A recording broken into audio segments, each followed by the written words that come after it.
Polity is an identifiable political entity यानी group of people who have correct. इसी के खोज में लोग भारत आने लगे और दोबारा से यूरोपीय कंपनियां जो थी उनका व्यापार शुरू हुआ।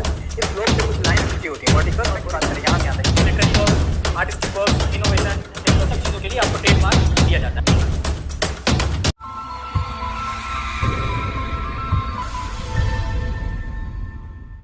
हेलो एवरीवन, कैसे हैं आप लोग। उम्मीद कर रहा हूँ सभी लोग अच्छे होंगे, घर में होंगे और पढ़ाई कर रहे होंगे। जो भी आपकी स्टेट गवर्नमेंट की गाइडलाइंस होंगी उनको भी फॉलो कर रहे होंगे। आज हम मॉडर्न स्ट्रीम में अगले टॉपिक पे आने वाले। हमारा नया टॉपिक आज का होगा डचों का भारत में आगमन। पुर्तगालियों का आगमन देख लिए, अंग्रेज़ों का आगमन देख लिए, मतलब ब्रिटिशर्स का आगमन देख लिए। अब डचों का आगमन हमको देखना है। तो डचों का भारत में आगमन, इतना नहीं लिखूंगा, ये समझ लीजिए डच हैं, ठीक है। तो सबसे पहले जो डच थे इनका टाइम पीरियड हम नोट करते हैं 1605 से 1825 तक। ये हमारा टाइम पीरियड निकल करके आता है, ठीक है। इसके बाद से अगर इनका ओरिजिन हम मानते हैं तो बेसिकली हम मानते हैं ये हॉलैंड या नीदरलैंड से थे, ठीक है। भारत में ये इंडोनेशिया से होते हुए आ रहे हैं, इंडोनेशिया से आ रहे हैं क्या करने के लिए, व्यापार करने के लिए, ठीक है, व्यापार करने के लिए। और किन चीज़ों का व्यापार करने के लिए, तो वो चीज़ें थी कपड़ा, वो चीज़ थी कपास, रेशम, मसाले, चावल, नील, अफीम। बेसिकली इन चीज़ों के व्यापार के लिए ये आ रहे थे। क्या क्या बताया मैं, डचों का भारत में आगमन हो रहा। टाइम पीरियड इनका 1605 से 1825 तक। बिलोंग करते थे ये हॉलैंड और नीदरलैंड से। व्यापार करने आते हैं इंडोनेशिया से। और किन चीज़ों का व्यापार, तो कपड़ा, कपास, रेशम, मसाले, चावल, नील, अफीम इत्यादि। पहला डच यात्री जो है,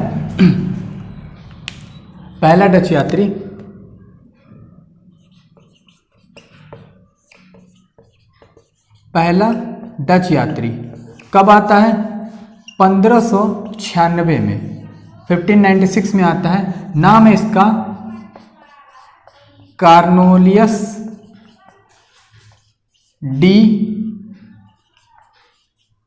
हाउटमैन, या इसी का एक और नाम मिलता है आपका कार्नोलिस डेडस्तमान। दो नाम मिलते हैं इसके, जो आप रेफर करना चाहें। 1596 में आता है ये, और 1597 में वापस भी चला गया है। ज़्यादा टाइम स्पेंड नहीं किया है।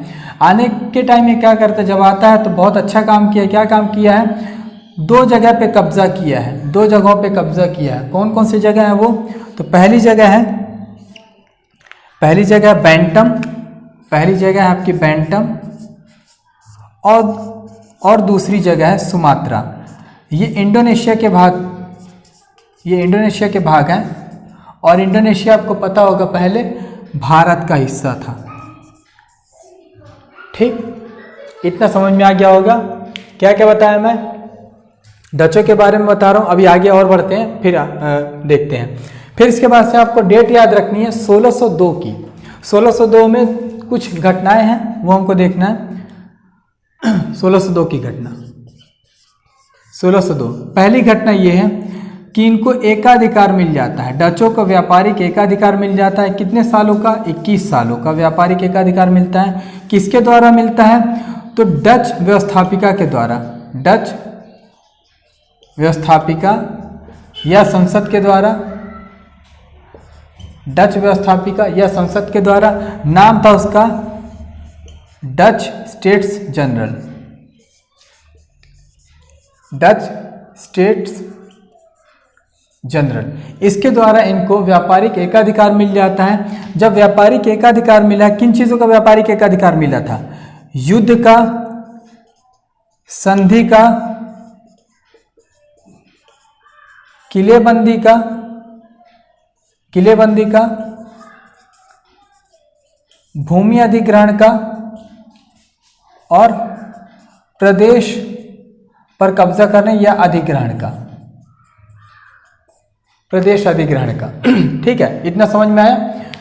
क्या क्या बताया मैं? 1602 में एकाधिकार मिलता है इनको 21 सालों का। देता कौन है? डच स्टेट जनरल, जो वहाँ की संसद थी वो देती है। एकाधिकार में इनको बोला जाता है कि आप युद्ध कर सकते हो, संधि कर सकते हो, किलेबंदी कर सकते हो, भूमि अधिग्रहण कर सकते हो, प्रदेश अधिग्रहण कर सकते हो। कब तक? 21 सालों तक। जब इनको ये अधिकार मिलता है, तो क्या करते हैं ये 1602 में अटैक कर देते हैं। किस पर? पुर्तगालियों पर। मतलब युद्ध ही होता है, डच वर्सेस पुर्त, मतलब पुर्तगाली समझ लीजिएगा। ये लोग जीत जाते हैं और पुर्तगाली हार जाते हैं। ठीक है। 1602 में दूसरी घटना आपकी, 1602 में ही अगली घटना आपकी क्या है? कोठी बनाई जाती है। ये लोग अपनी व्यापारिक कोठियां बना लेते हैं। और कहाँ बनाते हैं? पहला बनाते हैं कोरोमंडल तट, जो आपका गुजरात में है, गुजरात। दूसरा बनाते हैं बंगाल में, तीसरा बनाते हैं बिहार में, और चौथा बनाते हैं उड़ीसा में। इतनी चीज़ें समझ में आ गई होंगी। रिपीट कर रहा हूँ। डचों का भारत में आगमन हो रहा है 1605 से 1825 तक ये रहते हैं। हॉलैंड और नीदरलैंड से बिलोंग कर रहे हैं, इंडोनेशिया से होते हुए आ रहे हैं, व्यापार करने के लिए आए हैं। किन चीज़ों का व्यापार करने के लिए? तो कपड़ा, कपास, रेशम, मसाले, चावल, नील और अफीम का व्यापार करने के लिए आए हैं। पहला डच यात्री आता है 1596 में, नाम है इसका कार्नोलियस डी हाउटमैन या कार्नोलिस डेडस्तमान। ये आता है और 1597 में वापस जाता है। आने के टाइम बैंटम और सुमात्रा पर कब्जा करता है। ये इंडोनेशिया के भाग है, इंडोनेशिया पहले भारत का भाग होता था। ठीक है। इतना काम करने के बाद 1602 में ही व्यापारिक एकाधिकार इनको मिल जाता है डच स्टेट्स जनरल द्वारा, जो वहां की व्यवस्थापिका थी। युद्ध, संधि, किलेबंदी, भूमि अधिग्रहण, प्रदेश अधिग्रहण का अधिकार मिलता है। जैसे इतने अधिकार मिल गए तो ये लोग डचों पर, जो डच लोग थे, पुर्तगालियों पर आक्रमण कर देते हैं। जब आक्रमण करते हैं तो डच जीत जाते हैं, पुर्तगाली हार जाते हैं। आक्रमण के तुरंत बाद कोठी का निर्माण करते हैं। कोठी कहाँ बनाते हैं? कोरोमंडल में, बंगाल में, बिहार में, उड़ीसा में। स्क्रीनशॉट ले लीजिए। फिर 1602 की डेट हमको देखनी है। 1602 क्या होता है? वीओसी की स्थापना होती है। वीओसी क्या है?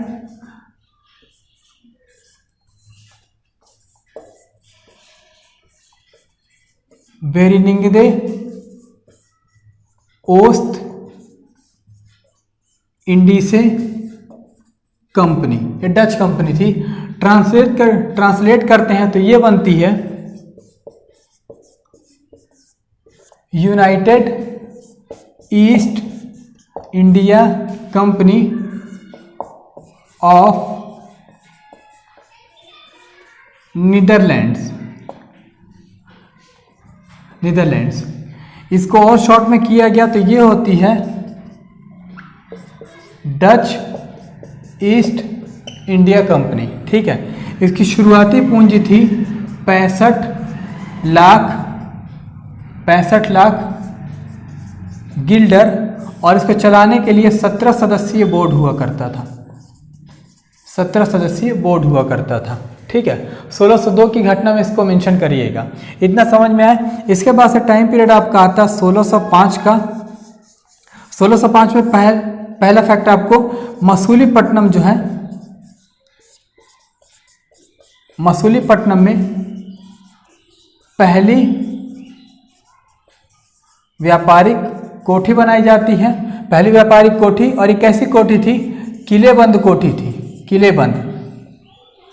और इसको फैक्ट को और सुंदर करिए तो ऐसा हो जाएगा एकमात्र किलेबंद कोठी थी, और नाम इसका क्या रखा गया? गार्ड्रिया। एकमात्र किलेबंद कोठी थी, गार्ड्रिया। मतलब जो फैक्ट्री थी, पहली व्यापारिक फैक्ट्री, कोठी नहीं है ये, फैक्ट्री है, सॉरी,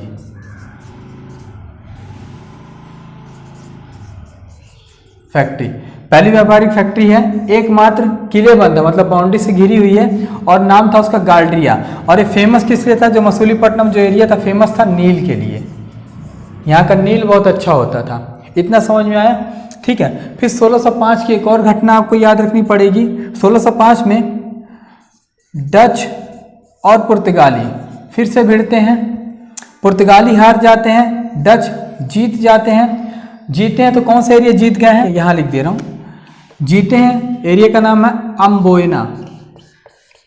अम्बोयना, या इसी को बोलते हैं अम्बायना। जो बोलना चाहो, ठीक है। ये एरिया जीतते हैं। जीतने के बाद ये डच लोग इसका नाम बदल देते हैं, नाम रखते हैं बटानिया, ठीक है। और बटानिया का एक और नाम आपको मिलेगा जकार्ता, ठीक है। इतना समझ में आ गया होगा। क्या क्या बताया मैं। 1602 में वीओसी की स्थापना होती है, वेरेनिंगदे ओस्ट इंडीसे कंपनी की, जिसका नाम है United east India company of Netherlands. Short में करते हैं तो ये होती डच ईस्ट इंडिया कंपनी। शुरुआती पूंजी इसकी 65 लाख गिल्डर, चलाने के लिए 17 सदस्यीय बोर्ड स्थापित किया गया था।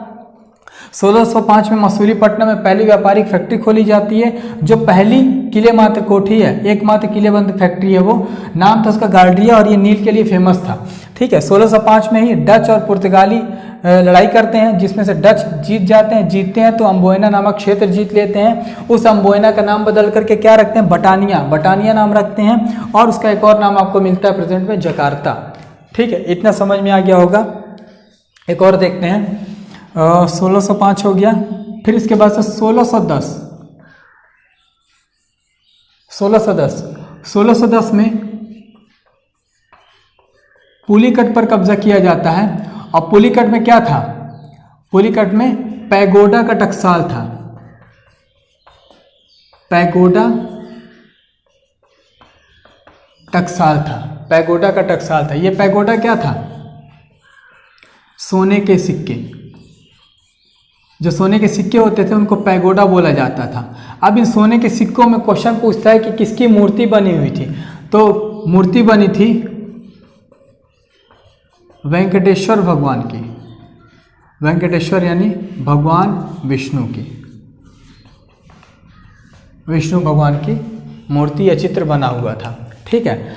1610 में पुलिकट में फैक्ट्री बनाई जाती है। पुलिकट फेमस था पैगोडा के टकसाल के लिए। पैगोडा का मतलब होता है सोने के सिक्के। सोने के सिक्कों पर वेंकटेश्वर भगवान की मूर्ति बनी हुई थी। वेंकटेश्वर भगवान यानी आपके विष्णु भगवान, ठीक है। 1610 तक की घटना हो गई। फिर इसके बाद से टाइम पीरियड आपका आता है, यही सारी चीज़ें मेंशन कर दे रहा हूँ।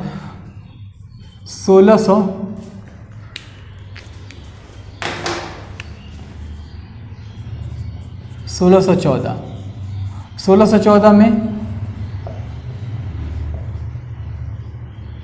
विमलीपट्टनम में केंद्र खोला जाता है 1614 में। और 1616 में सूरत में केंद्र खोला जाता है। और सूरत जो था सबसे ज़्यादा मुनाफा देने वाली फैक्ट्री थी यहाँ पर, ठीक है। इतने सारे फैक्ट बता दिया आप लोगों को, रिपीट कर दे रहा हूँ यहाँ पे, क्योंकि एक ही साथ सारी चीज़ें खिचड़ी की तरह लिख दिया हूँ। लेकिन समझ लीजिए प्लीज़, समझेंगे अगर समझ लेंगे तो बहुत बढ़िया, मज़ा आ जाएगा, ठीक है। बता रहा 1602 में वीओसी की स्थापना हुई। वीओसी मतलब वेरेनिंगदे ओस्ट इंडीसे कंपनी की स्थापना होती है। United east India company of Netherlands इसका नाम होता है। और इसको शॉर्ट करते हैं तो ये होता है डच ईस्ट इंडिया कंपनी। शुरुआती पूंजी इसकी 65 लाख गिल्डर, 17 सदस्यीय बोर्ड द्वारा इसका संचालन होता है। उसके बाद से 1605 में मसूलीपट्टनम में पहली व्यापारिक फैक्ट्री खोली जाती है। ये एकमात्र किलेबंद फैक्ट्री है, जिसको हम बोलते थे गाल्ड्रिया, जिसका नाम रखा गया था गाल्ड्रिया। यहाँ नील की खेती अच्छी होती थी, मतलब नील के लिए ये फेमस था मसूलीपट्टनम। 1605 में डच और पुर्तगालियों के बीच युद्ध होता है। डच क्या करते हैं, पुर्तगालियों को हरा देते हैं और अम्बोयना नामक क्षेत्र जीत लेते हैं। अम्बोयना का नाम बदलते हैं ये लोग और नाम रखते हैं बटानिया।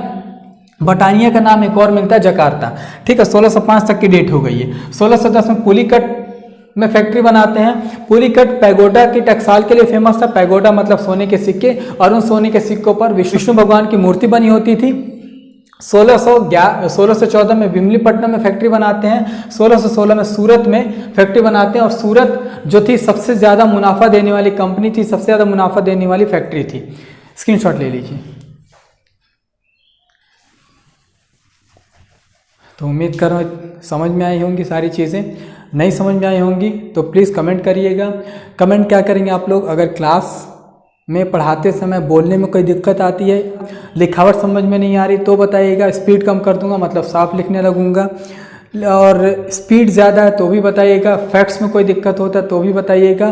कोई भी दिक्कत आती है तो प्लीज़ कमेंट करिएगा, सॉल्व किया जाएगा, कोशिश की जाएगी सॉल्व करने की।